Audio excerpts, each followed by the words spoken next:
Gus, di era sekarang ini terlalu banyak kiai.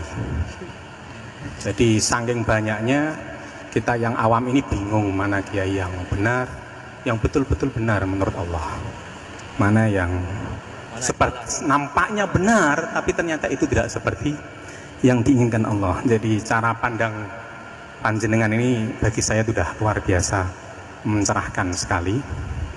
Jadi karena itu kami mohon, ini kebetulan ada ketua yayasan, juga ada Pak Rektor, ada baiknya kampus ini mulai mendekatkan tradisi keilmuan santri dan akademik, ngaji yang fundamental begini.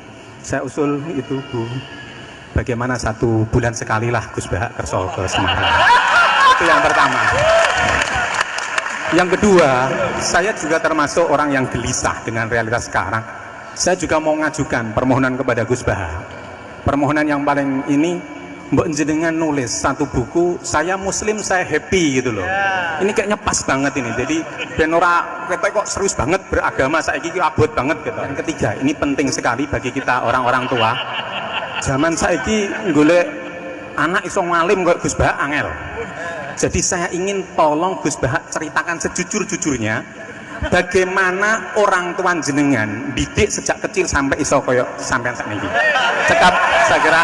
Assalamualaikum warahmatullahi wabarakatuh. Warahmatullahi wabarakatuh.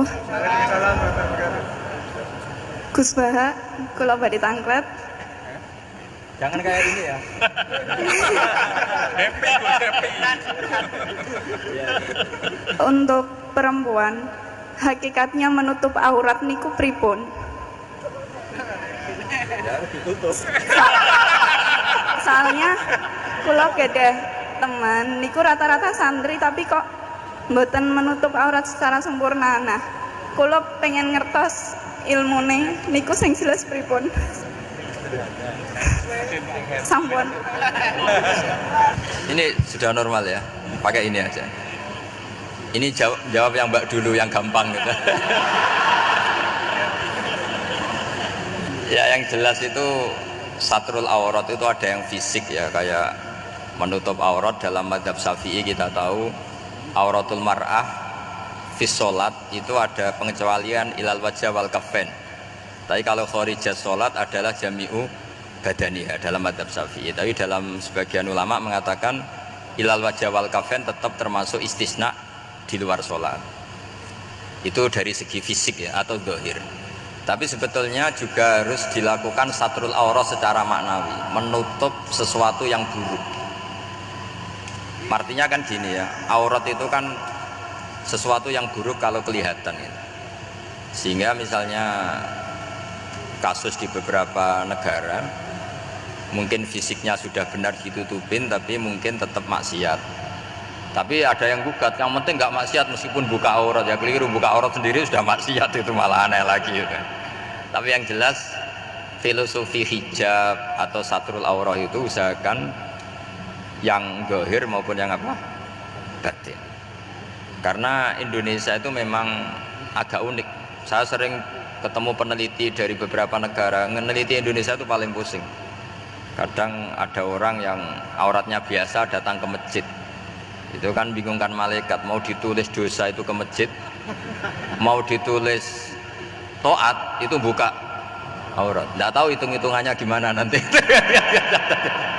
Tapi memang ya sudah seperti itu. Yang jelas standar aurat ya kita tutupin sesuai standar mazhab Syafi'i maupun mengikuti yang tidak apa Syafi'i. Tapi filosofinya juga harus kita ikutin. Jadi dua-duanya harus kita ikutin sebagai perintah, bukan sebagai syarat. Itu beda loh, perintah sama syarat itu.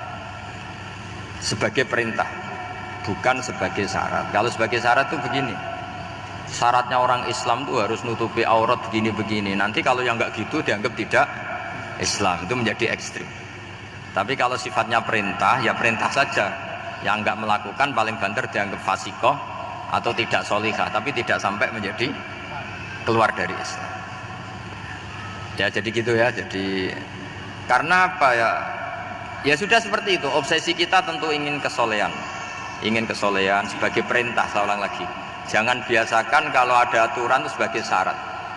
Misalnya gini, kowe nak ora alim ra anakku, itu bahaya.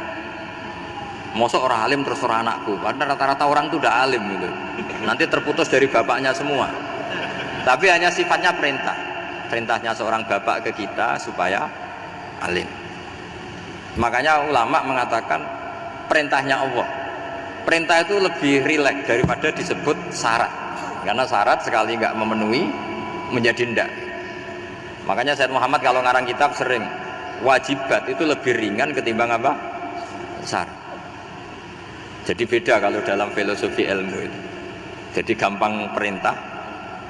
Tentu yang nggak melakukan perintah itu ya kurang baik, tapi tidak sampai keluar dari apa? Islam.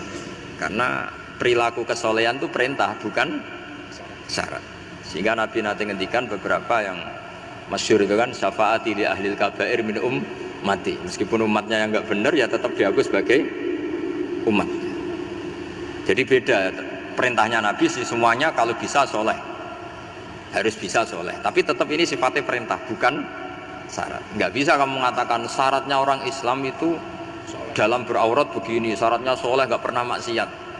Memangnya Nabi nggak pernah maksiat? Ya saya kira demikian ya, cukup ya. Lah kalau ini resikonya dia seneng saya, makanya bagus dia tidak seneng saya, jadi enggak. Jadi ini kalau seneng saya malah ngatur-ngatur gini. Ya. Terus soal ngaji di sini tiap bulan itu jelas tidak satu rutin, karena kalau sampean sopan di mana-mana ngaji itu datang ke kiainya.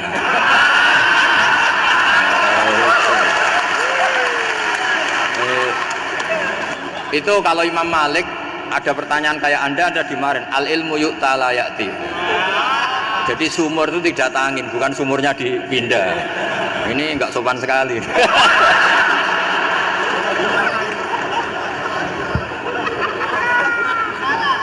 Terus menyangkut orang tua, kenapa saya alim? Itu juga enggak boleh dijawab. Rata-rata orang itu udah alim, masa orang tua seluruh Indonesia salah? Itu ada hikmahnya sendiri. Saya kali-kali ngaji, bodoh itu barokahnya banyak. Coba barokahnya orang bodoh, akhirnya nempat di pedalaman Kalimantan, Sulawesi, akhirnya bikin masjid di situ bikin. Kalau dia alim mungkin jadi ketua MUI di Jakarta, nggak akan punya desa binaan. Jadi Allah mendesain ini sudah sempurna, sudah tidak usah protes, sudah begitu aja.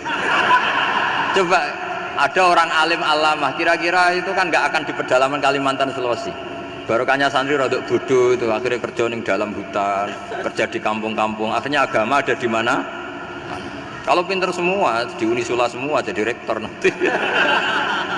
Jadi Allah mendesain ini sudah baik, tidak usah dipaksakan sesuai versi kamu, nggak usah. Jadi ya sudah, memang seperti itu. Jadi dulu zaman sahabat itu, saya cerita sedikit.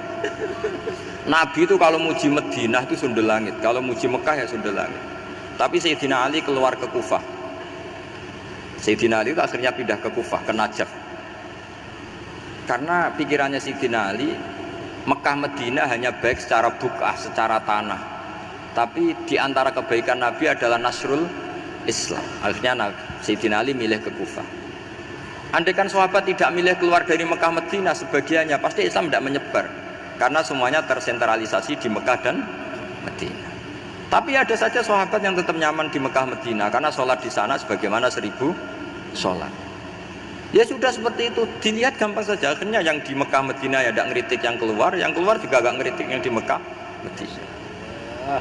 Jadi yang alim tidak ngeritik yang bodoh apalagi jangan ngeritik yang alim. Yang jelas orang bodoh ngatur orang alim itu dosa itu yang. Ya, saya kira demikian. Assalamualaikum warahmatullahi wabarakatuh.